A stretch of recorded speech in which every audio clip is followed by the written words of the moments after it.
Coming to the next method of preventing corrosion of metals, and the name of the method is anodization. Anodization method is used for metals like copper and aluminium and to prevent them from further oxidation. Metals are coated with a strong layer of oxides by means of electrolysis. So electrolysis method is used and oxides are formed of the metal. That is, copper oxide will be formed and aluminium oxide will be formed. Now the layers of these oxides of these metals are going to be formed on the metal surface. That is, copper articles will be coated with copper oxide and aluminium articles will be coated with aluminium oxide.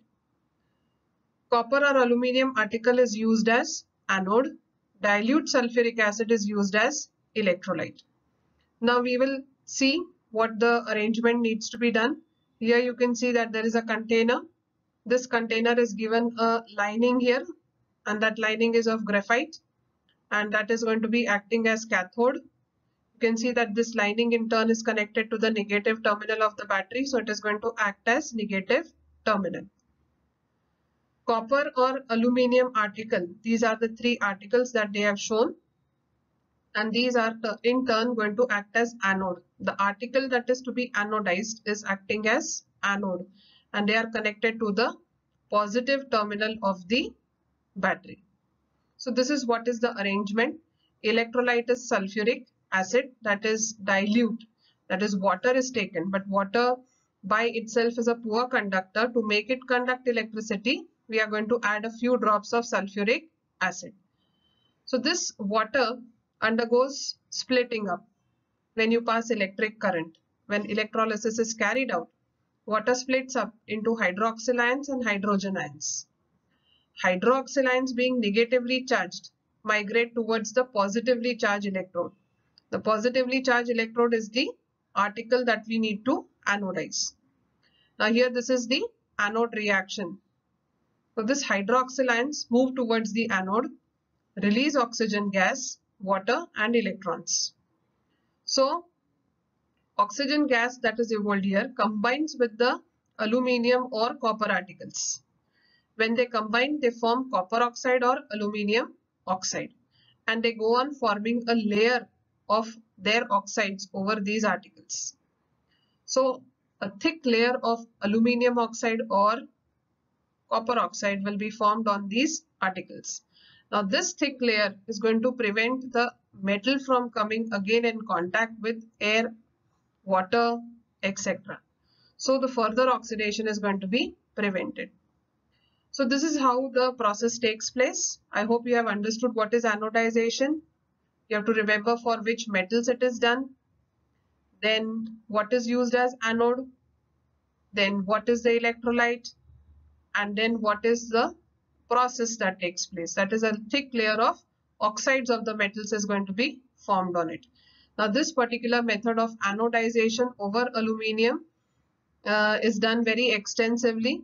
Attractive nameplates, then anodized pressure pans and pressure cookers, the frames of sliding windows of aluminium, they all are anodized. And if you are going to add a color to this electrolyte, you can get the articles with colored finish also. So all these are the applications of anodization. Now we move on to the last slide and the last topic, that is electroplating. Coming to the last method of preventing the metal from corrosion, and that is electroplating. A less reactive metal is coated on a more reactive metal by electrolysis.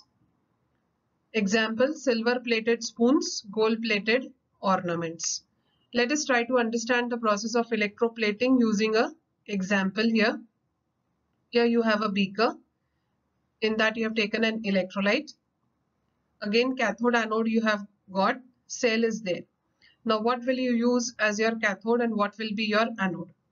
The article that is to be plated, here the spoon needs to be plated, and so I will use it as a negatively charged electrode, that is cathode. This is aluminium spoon. An aluminium spoon will not look very attractive by itself, so we are going to give it a silver plating. Aluminium is a cheap metal, and so the base metal is cheap, and we will be giving it a silver coating, so it will give it an appearance as if it is a silver spoon, but then the price will be very less because the base metal is aluminium, but in turn it will become very, very attractive. So the base metal is aluminium here, and the article that is to be plated is going to act as cathode.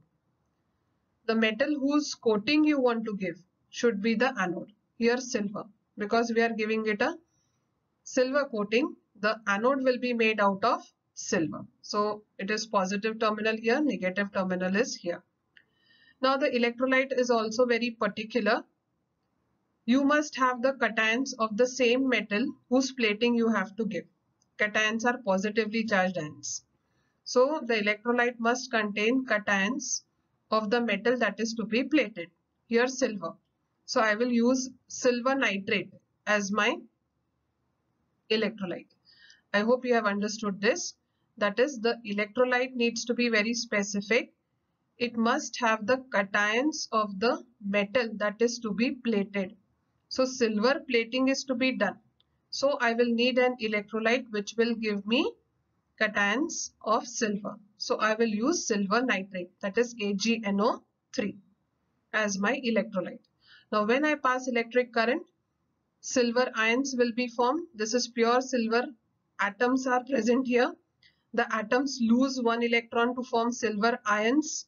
They enter the electrolyte solution. You can see here Ag plus NO3 1 minus.